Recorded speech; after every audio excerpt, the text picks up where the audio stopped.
Bonjour à toutes et à tous, vous écoutez Cinécast, salut Thibaut. Salut Guillaume. Aujourd'hui on vous parle de The Craft, les nouvelles sorcières, ça sort ce 28 octobre au cinéma partout en Wallonie et en France. C'est un film de Zoe Lister-Jones avec Kyle Speny, Gillian Aldon, Lovie Simon et David Duchovny qui sort un peu de nulle part, il y a aussi Michel Monaghan. Alors, très concrètement, ce film, ça parle de quoi ? C'est un film du coup fantastique avec pas mal d'épouvante et de drame, puisqu'il s'agit d'une jeune femme, une jeune Anna, qui arrive dans un nouveau lycée et elle va se lier d'amitié avec 3 autres camarades, et entre elles vont commencer à pratiquer, tu sais, de la magie, invoquer des esprits puissants et transformer peut-être leurs rêves en réalité. Un beau programme. Je propose qu'on s'écoute un extrait de la bande-annonce.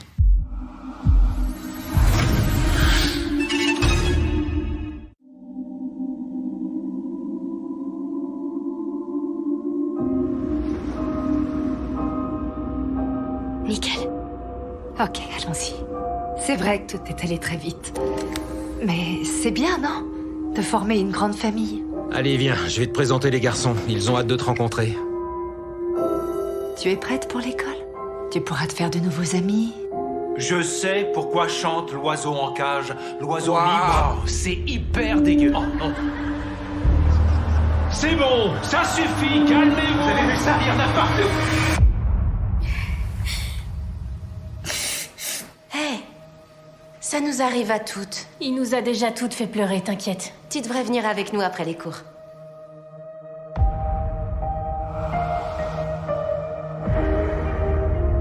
C'est quoi tout ça ? C'est une cérémonie, en ton honneur.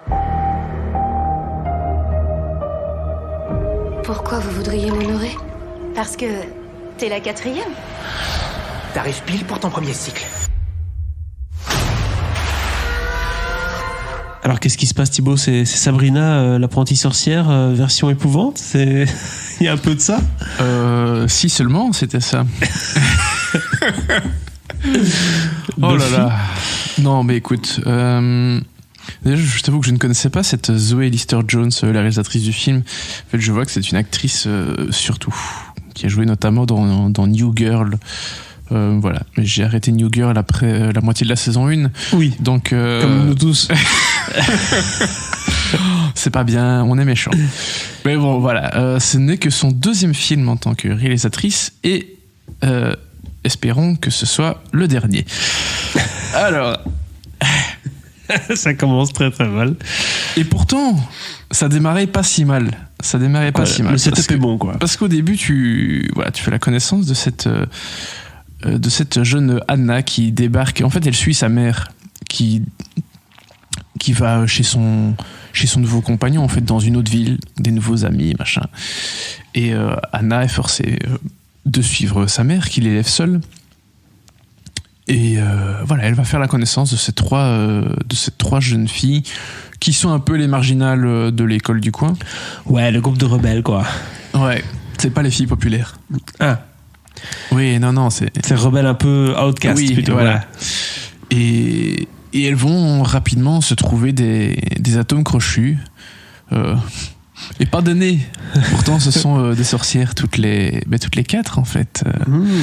Mais bon, ça, elles vont le découvrir petit à petit. Stop. Et jusque-là, ça va. Ce sont des sorcières ou elles s'intéressent à tout ce qui est sortilège et les trucs comme ça du style on va faire apparaître des fantômes, un peu comme Conjuring, quoi, tu vois. Non, mais c'est pas juste elles s'amusent avec une planche de Ouija et... Ok. C'est vraiment plus loin que ça, quoi. C'est vraiment plus loin que ça. Fantastique. Ce sont des sorcières. Ok. Et voilà, jusque-là, le film est pas trop mal. Le truc, c'est que le nouveau compagnon de la mère, donc la mère est jouée par Michel Monaghan, le nouveau compagnon, c'est David Duchovny. Lui, il est aussi père célibataire, il a élevé ses enfants seul, 3 garçons. Voilà. Et donc t'as un mec qui a élevé ses 3 fils seul, et de l'autre, sa nouvelle compagne, qui a élevé sa fille seule. Mais qui a des copines. Mais qui, peut-être, potentiellement, elle va avoir des copines. Mais elle a jamais beaucoup eu de copines avant ça. D'accord. Quoi. Donc, situation pas simple. Mais déjà, t'as cette espèce de dualité entre les femmes d'un côté et les hommes de l'autre, quoi. Parce que moi, j'élève mes fils comme ça, c'est à la baguette et c'est pas autrement, et chez moi, c'est comme ça, quoi. Alors, ta maman t'a élevé d'une autre façon, ok, mais il va falloir un peu se mettre au pas et se plier aux règles. Après tout, c'est les hommes qui dirigent, hein, on est bien d'accord. Ouais. Et le film, c'est ça, en fait. Ah, ok, c'est un film sur la masculinité toxique. Oula. Mais Oui, c'est censé être un truc de sorcière. Ce qui aurait pu être une bonne idée. Parce qu'il y a des choses pas inintéressantes. Mais c'est pas fait avec des pincettes. Quelque chose me dit que c'est fait un peu de manière. Putain, mais ils ont sorti les gros sabots, mais d'une force. Et ça te donne un truc avec un final tout pété. Ce qui est vraiment dommage, parce que vraiment, je trouve que au niveau de l'histoire, il y a des choses qui sont pas trop mal. C'est-à-dire qu'à un moment, dans le film, il y a un garçon qui est aussi vraiment un peu le cliché macho, il aime bien faire chier les filles. Je suis du football américain. Je sais pas, mais c'est clairement ce Il est style-là, taillé pour, quoi, en tu tout vois. cas. Oui. Et bon, nos petites sorcières, elles se disent, mais est-ce qu'on pourrait pas en faire un allié plutôt, un type qui découvre que les femmes, c'est pas juste, c'est pas juste. Ce ne sont pas des moins que rien. Elles ont aussi plein de qualités. Bref, le faire devenir féministe. Oui. Ce qu'elles font, elles lui jettent un sort pour ça. Et donc je trouve que par rapport à ça, il y a quelque chose d'assez intéressant qui se crée dans le film. Donc elle transforme un mec en féministe. Ça, c'est un sort. Écoute, j'ai pas écrit le scénario. Hein. Mais je crois que c'est un truc un peu d'épouvante horreur, tu vois, genre elles vont le tuer ou je sais pas quoi. Mais non, on va jeter un sort et il va devenir féministe. C'est ça, plus Ok. ou moins. Et en vrai, bon, dit comme ça a l'air un peu risible, mais je trouve que c'est pas une mauvaise idée. Il se passe quelque chose d'intéressant à ce niveau-là, au niveau du comportement du gars, évidemment. Enfin bref, il y a des changements, ce qui est le but recherché. Mais tu fais pas ce que tu veux avec la magie, hein, faut pas déconner. Et bon, évidemment, les choses vont mal tourner à un moment. Mais voilà, il y avait de l'idée. Mais malheureusement, ça se barre complètement en couille à la moitié du film et la fin est ridicule à souhait parce que vraiment c'est j'ai des grosses couilles, les couilles on est les meilleurs et c'est comme ça quoi. Et t'es là alors on est en 2020. Certes, il y a encore des gens qui pensent comme ça. Oui. Voilà. Mais enfin, il y a peut-être moyen de faire les choses de façon un peu plus fine, un peu plus maligne. Et The Craft n'y est pas du tout à ce niveau-là, quoi. Et c'est dommage parce que, voilà, enfin, il y avait de bonnes idées. Et malgré, du coup, cette morale ou ce contexte qui n'est pas bien exploité, est-ce qu'il y a quand même de quoi raviver les fans d'épouvante et d'horreur ou même pas ? Parce que c'est le but aussi du film, non ? C'est un peu le but. Quand tu vois le poster, tu vois la description, ça fait un peu tu vois, Halloween, quoi. Oui, mais non. Écoute, je pense que c'est son but d'attirer un peu plus de fans, des fans de genre. Et clairement, il y a tout va vers l'ouverture, tu vois. En fait, c'est un film sociétal. Qui est camouflé avec ce contexte de film de genre. Parce que j'en ai pas encore parlé, mais dans les comédiennes, donc on a forcément 4 jeunes filles.